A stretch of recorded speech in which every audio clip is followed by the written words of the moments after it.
Hello, very good morning बच्चों। How are you? Not बच्चों, my all YouTube family, how are you? And today I pray to God to bless all my YouTube family, all my subscribers, and I pray that all of you are doing really well in all your fields, in all your studies. And let me welcome to your own study channel, that is Princess Tiara. And today we are going to comprehend the lesson number 8, natural calamities, from your book of class 5th. And this is a book of science, and the publication house is New Learn Well in Science. English भी उसी की है ना, actually तो English निकल गया मुँह से. और let me request you to please subscribe to the channel. Please click that red button and click the bell button also. जो सब्सक्राइब का बटन है उसको प्लीज़ से प्रेस कीजिए, बेल बटन को प्रेस कीजिए. और अगर आप इस चैनल से पढ़ाई करते हैं, आपको अच्छा लगता है, तो प्लीज़ औरों के साथ भी ज़रूर शेयर कीजिए. ठीक है, तो इसका एक्चुअली मैंने आपको क्वेश्चन आंसर और एक्सरसाइज पहले ही करवाई हुई है. आज मैं आपको करवा रही हूँ इसकी कंप्रेहेंज, मतलब समझते हैं हम इसको थोड़ा सा. ठीक है, क्योंकि अब मैं क्या करूँ, समझाना ही पड़ रहा है मुझे. आप लोग तो बोलोगे नहीं मैम समझा दो, क्योंकि आप लोगों को तो बस क्वेश्चन आंसर ही चाहिए. लेकिन फिर भी बच्चों समझना बहुत ज़रूरी है, क्योंकि आप अगर कंसेप्ट नहीं समझोगे तो आपको करना नहीं आएगा. ठीक है, तो सबसे पहले देखिए, हमें ना जीने के लिए एक तरीके से समझ लें कि हम ना नेचर पे डिपेंड हैं, प्रकृति पे डिपेंड हैं. और हमने बहुत सारी चीज़ें बना ली हैं, वो अलग बात है. लेकिन आपको पता है, जब इस तरीके से नेचुरल कैलेमिटी कोई आ जाती है तो वो हमें बिल्कुल ही बर्बाद कर देती है. जैसे कि आपने कई बार देखा होगा कि कहीं सुनामी आ जाती है या कहीं वॉल्केनिक इरप्शन हो जाता है, तो वो अर्थक्वेक्स आ जाते हैं. तो ये क्या होती है, नेचुरल कैलेमिटीज़ या नेचुरल डिज़ास्टर्स होती हैं, और इनके ऊपर हमारा कोई ज़ोर नहीं होता. ये क्या करती हैं, डैमेज करती हैं. किसका? जान और माल का. जान मतलब लोग मरते हैं, और माल मतलब पैसे का नुकसान होता है, बिल्डिंग्स का नुकसान होता है. ठीक है, जैसे आप न्यूज़ में सुनते हो ना, जान और माल का नुकसान नहीं हुआ, या जान और माल का इतना नुकसान हो गया. तो देखिए बेटा, सबसे पहले आपका वॉल्केनिक इरप्शन, जैसे कि आप कार्टून्स वगैरह में देखते हो या कहीं डिस्कवरी वगैरह पे देखते हो कि ऐसी ऐसी जगहों पे जो है वॉल्केनो है, वहाँ पे वॉल्केनिक इरप्शन हो गया. और जो इस तरीके से देखिए, ऐसे एक पहाड़ जैसा होता है, और उसमें ये जो एरिया होता है, इस ओपनिंग को हम क्या कहते हैं, वेंट कहते हैं. और इसके द्वारा जो मैग्मा होता है या हॉट लिक्विड होता है, वो इस तरीके से बहता है. और ये बहते हुए जब जहाँ से भी गुजरेगा ना, चीज़ों को जलाता हुआ चला जाएगा. ठीक है, अच्छा. और फिर नीचे जब जाता है तो ठंडा हो जाता है, तो उसका ठंडे होने की वजह से क्या बनते हैं, रॉक्स बनते हैं, जो आपने पढ़ा होगा रॉक्स वाले चैप्टर में ज़रूर से. ठीक है, अब टाइप पढ़ो कि कितने टाइप के होते हैं वॉल्केनोज. 3 टाइप के वॉल्केनोज होते हैं बेटा. एक एक्टिव वॉल्केनो होता है, जो कि जिसको बोलते हैं कि अभी जो रिसेंट में जिसमें इरप्शन हुआ है और वो एक्टिव है. दैट मीन्स कि भाई इसमें कभी भी इरप्शन हो सकता है, कभी भी ये फट सकता है, एक्टिव है. ठीक है, इसमें देखिए, many active volcanoes are found around the Pacific Ocean. Pacific Ocean के आसपास बहुत सारे हैं, और इसलिए उसे पैसिफिक रिंग ऑफ फायर कहा जाता है. सम फेमस एक्टिव वॉल्केनोज के नाम इन्होंने दिए हुए हैं. देखिए, ये वेसुवियस, माउंट एटना, और इटली का माउंट फ्यूजी जापान का. ठीक है, इसके बाद डोरमेंट वॉल्केनोज होते हैं बेटा, जो बहुत टाइम से इरप्शन जिनमें नहीं हुआ है लेकिन हो सकता है.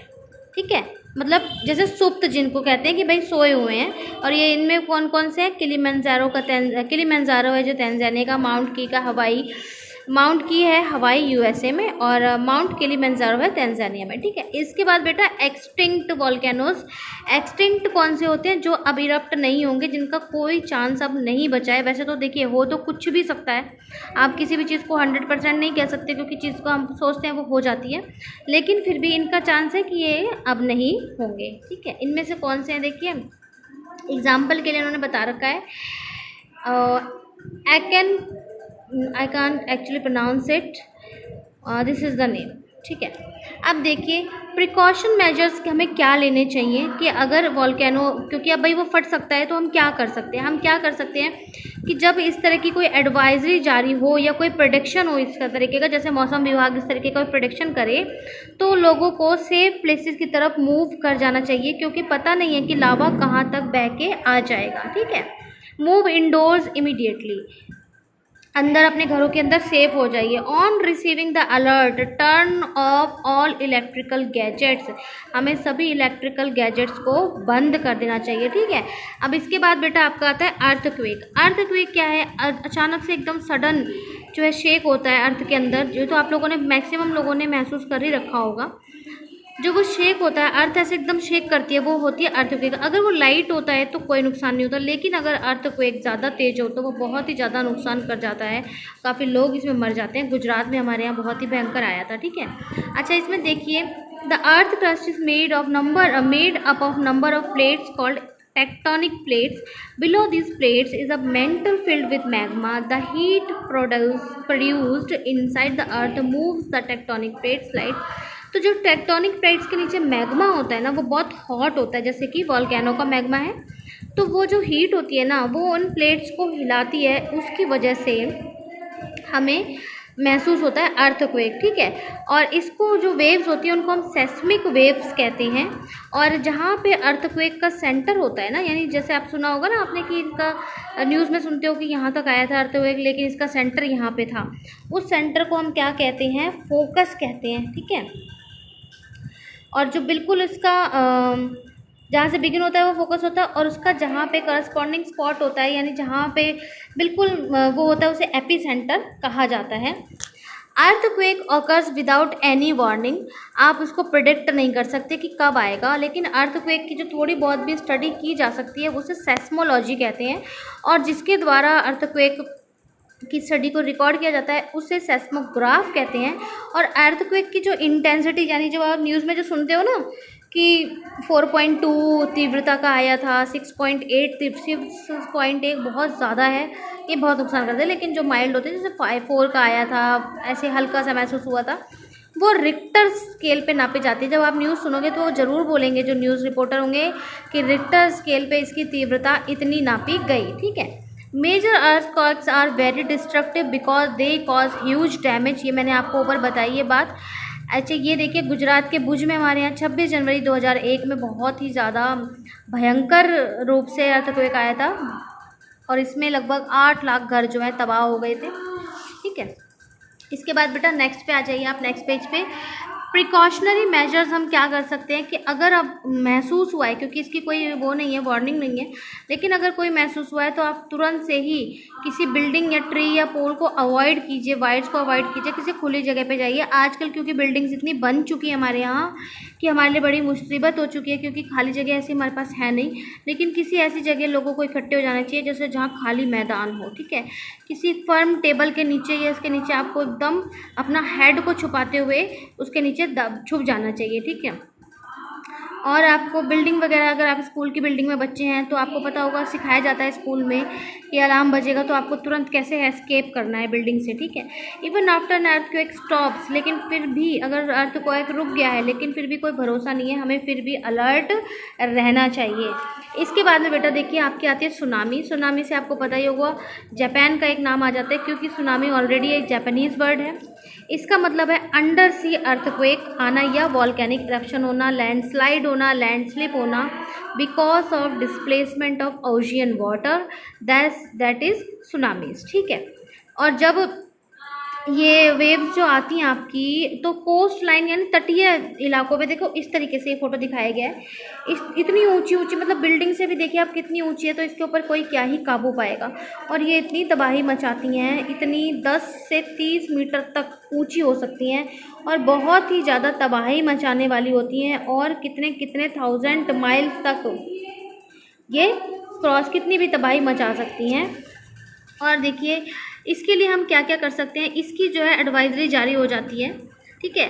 इसमें जो है मौसम विभाग आपको बता देता है कि भाई ऐसे ऐसे आप अपने सुरक्षित, तो हमें मूव कर देना चाहिए। Mangrove forest along the coast should be developed, they absorb some of the impact of the waves, ठीक है। Proper public address system should be develop to alert the, हाँ मतलब कि इस तरीके से हमें डेवलप करना चाहिए, मतलब ज़्यादा से ज़्यादा लोगों तक हम पहुंचा सकें इस बात को कि भाई सुनामी आने वाली है, या इस तरीके की गाइडलाइन हम तक भेज सकें।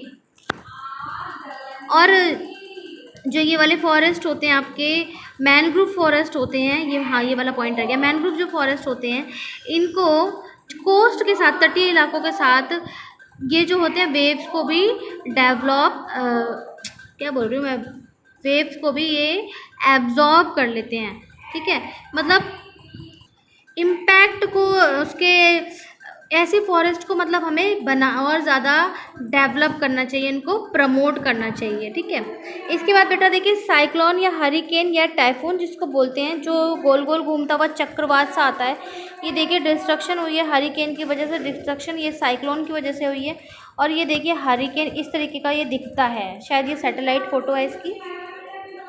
Stop tropical Strong tropical winds traveling at a great speed sometimes with spinning motion are called spinning motion। ऐसे गोल गोल इनको हरिकेन या साइक्लोन या टाइफून कहते हैं। This type of wind causes great damage to life and property. इससे बहुत ही ज़्यादा, मतलब एक तो तूफान होता है और एक होता है भयंकर तूफान, भयंकर रूप से तूफान आना। ठीक है, इसके बाद प्रॉपर इसमें एक सेकेंड, ये accurate weather forecast should be made using satellites and early broadcast. जब इस टाइप का कुछ हो तो बिल्कुल एक्यूरेट वेदर फोरकास्ट होने चाहिए, यानी लोगों को बिल्कुल पता होना चाहिए कि वो कहाँ तक पहुँच गए। जब आप देखते हो कि तूफान की एडवाइजरी हमारे भारत में जारी होती है तो आप सुनते रहते हो वो उड़ीसा तक पहुँच गया, वो वहाँ के तट तक पहुँच गया, इस तरीके से। ठीक है, proper announcements about the expected cyclone should be made by police और coast guard to people in the area. Coast guard या पुलिस के द्वारा बिल्कुल जानकारियाँ भेजी जाती रहनी चाहिए। People living in the danger zone should be taken to safer. जो खतरे की जगह पे लोग रह रहे हैं उनको किसी अच्छे सुरक्षित स्थान पे पहुंचाना चाहिए। Houses strong enough to face strong cyclone should be constructed. इस तरीके के घर बनाने चाहिए जो कि चक्रवात को सह पाने में सक्षम हो। Proper contingency system in case of an emergency should be installed. देखिए ऐसे, ये देखिए इसका मतलब है future event which is possible but can not be protected और मतलब हमें पहले से ही ऐसी सिस्टम की तैयारी करके रखनी चाहिए। अचानक जैसे प्लान बी बोलते हैं ना, कि अगर अचानक से ऐसा हो जाए तो हमें क्या करना है, वो सिस्टम हमें तैयार करके अपना रखना चाहिए, क्योंकि जो साइक्लोन है उसको कुछ पता नहीं होता, कभी भी आ सकता है। इसके बाद फ्लड्स एंड ड्रॉट्स जो हैं, ये बेटा देखो इसमें दो चीज़ें हैं। जब एक्सेस वाटर हो जाएगा, पानी हद से ज़्यादा हो जाएगा तो वो फ्लड हो जाएगा, लेकिन अगर पानी बिल्कुल नहीं होगा तो वो ड्रॉट हो जाएगा, सूखा हो जाएगा। और फ्लड्स ज़्यादातर किसके, एबनॉर्मली हाई रेनफॉल, मतलब नॉर्मल से बहुत ज़्यादा हाई रेनफॉल हो जाए, या फिर ग्लेशियर जो है बहुत जल्दी जल्दी पिघलने लग जाए, लैंडस्लाइड्स की वजह से भी आता है। Sudden release of water from dams, यानी अचानक से किसी बांध का पानी खोल दिया जाए तो इस वजह से भी जो है आपकी बाढ़ आ जाती है। रेनी सीजन्स के टाइम पे अक्सर ही बाढ़ आने का बहुत ही ज़्यादा खतरा रहता है। अच्छा, इसमें क्या होना चाहिए, इसके बचाव के लिए हम क्या कर सकते हैं, हमें साथ रिवर के ओवरफ्लो होने के उसमें हमें डैम्स या रिजर्वॉयर्स ज़रूर बनाने चाहिए, और ट्रीज़ ज़रूर प्लांट करने चाहिए, ताकि जो प्लांट होते हैं ना, ट्रीज़ होते हैं ना, वो मिट्टी को ऐसे जकड़ के रखते हैं और ऐसी जगह पे फ्लड्स आने का वो कम रहता है। प्रॉपर पब्लिक एड्रेस सिस्टम, वही बात जो उसमें है कि भाई हमारे पास, जैसे अब हम कैसे बताएं लोगों को, तो रेडियो, टीवी, हर जगह, मतलब या ऑटो में किसी भी तरीके से बताने की हमें वो होनी चाहिए। प्रॉपर फूड कंट्रोल सिस्टम, ऐसी जगह पे इमरजेंसी होती है बेटा, आपने देखा होगा कई बार टीवी में कि जब फ्लड आ रहा होता है जहाँ पे, तो वहाँ पे हेलीकॉप्टर के द्वारा सर्च और रेस्क्यू ऑपरेशन चलाए जाते हैं। हेलीकॉप्टर के द्वारा ही वहाँ लोगों को नीचे से ऊपर लाया जाता है, उनको खाना दिया जाता है और उनको माइक पे बोला भी जाता है वहाँ से ही। ड्रॉट्स क्या होते हैं बेटा, जहाँ पे सूखा पड़ जाता है, जहाँ पे बिल्कुल पानी नहीं हो पाता वहाँ पे सूखा पड़ जाता है, उसे ड्रॉट बोलते हैं। Crops are the main effect, और इसमें क्या होता है कि खेती नहीं हो पाती है, इसकी वजह से, सूखा पड़ने की वजह से आपका क्या बोलते हैं उसको, जो स्टारवेशन होती है ना, मतलब भूखे लोग रहने लग जाते हैं, क्या बोलते हैं, अनाज जब नहीं हो पाता ना उसमें, उस टाइम पे एकदम शॉर्टेज हो जाती है खाने की। इससे बचने के लिए हम क्या कर सकते हैं कि हम पहले से ही इतना अन्न उगा के रखें कि अगर कभी ऐसा हो जाए कि बारिश नहीं हुई तो हमारे जो हैं, जो क्या बोलते हैं, ऐसी जो जगह स्टोर हाउसेज हैं वहाँ पे इतना खाना होना चाहिए कि लोगों तक खाना पहुँच सके। रिजर्वॉयर्स बनाने का ये भी फ़ायदा है कि जब वो फ्लड का जो एक्स्ट्रा पानी है वो रिजर्वॉयर में जमा हो जाएगा तो सूखे के टाइम पे हम उस जगह को, उस पानी को उस जगह पे इस्तेमाल कर लेंगे। रिजर्व स्टॉक जो है फ्रूट गेन के, हाँ फूड ग्रेन्स के, वो हमारे पास होने चाहिए ताकि सप्लाईज जब कम हो, खाना जब कम हो तो वो लोगों तक पहुंचाया जा सके। यहाँ पे बेटा आपका चैप्टर ख़त्म हो चुका है और भाई आप लोग देखते हो नहीं कम्प्रिहेंशन, फिर भी मैंने जो है इसका ये बनाया है, तो प्लीज़ आपसे रिक्वेस्ट करिए इसको देख जरूर लेना, चीज़ों को समझ लेना। जो चीज़ समझ में नहीं आएगी वो कमेंट कर देना। इसका क्वेश्चन आंसर्स का और एक्सरसाइज का वीडियो ऑलरेडी है इसमें, तो वो आप देख लेना, ठीक है। अपना काम करते रहना, जो आप काम करते हो वो मुझे भेजा करो ताकि मुझे भी खुशी हो भाई कि मेरे बच्चे पढ़ रहे हैं। Till then take care all of you, खूब अच्छे से पढ़ाई करना, मम्मी पापा को तंग नहीं करना है। एंड सबसे इम्पॉर्टेंट बात तो यही है कि God bless all my YouTube family, God bless all my subscribers. Bye.